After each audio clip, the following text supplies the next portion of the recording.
were living, when I was 10 years old, we moved from the big house down south of Delta so Garth could go to school. Did I say I was 10? When I was 4 years old. 5 years old, we moved to Delta so Garth could, only had a mile to walk to get to school, where it was out of the question to go from the big house that was about 5 miles, and we had to go on a horse and buggy, and there were no buses or anything then. It would have been impossible for him to get to school, so for that reason we moved to Delta. And there was so much I missed of the big, really beautiful home we lived in. But Dad had gradually, as we then had 2 or 3 kids, they had moved out of the big house where Grandpa and Grandpa still lived, and Dad's 2 sisters lived there also with their children. But Dad bought a place called the Crumb Place where there was an orchard, and I've spoken of that with the skunk story. But he traded that straight across, I understand, for a house with 40 acres of land that was south of, just a mile south of Delta. And we moved there, but by the time we moved, we had gotten our first cars had just been invented.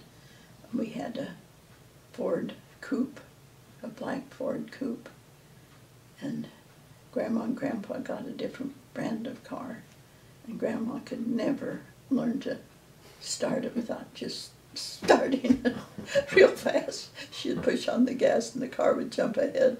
She would drive, but my grandmother was probably in her 60s then, but she did drive, but she sure started dangerously.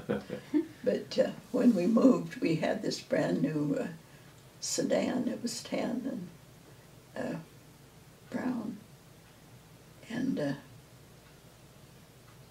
we didn't have the sedan then. We had the little Ford coupe, and Mom drove that, and Bryce and I sat in the back.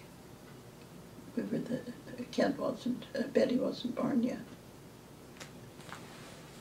And I could be wrong on that.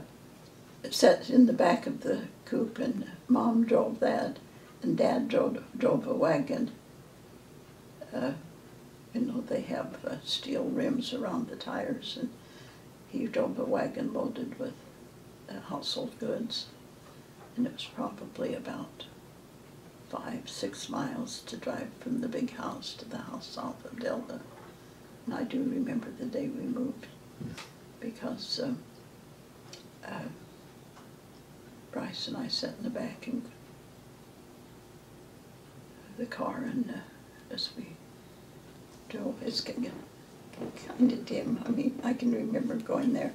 But when we went in the house, we had traded straight across. We walked out of our house and left the furniture, what we had there. We walked into the new house. There was not a new house, but the house we traded for. And it had just absolutely beautiful furniture in it. And I can't remember the furniture, and I'm sure our furniture was substantial. We seemed to have been quite well off. But I was always impressed with the different pieces of furniture, which lasted good enough that when we moved to Montana in 1931, we brought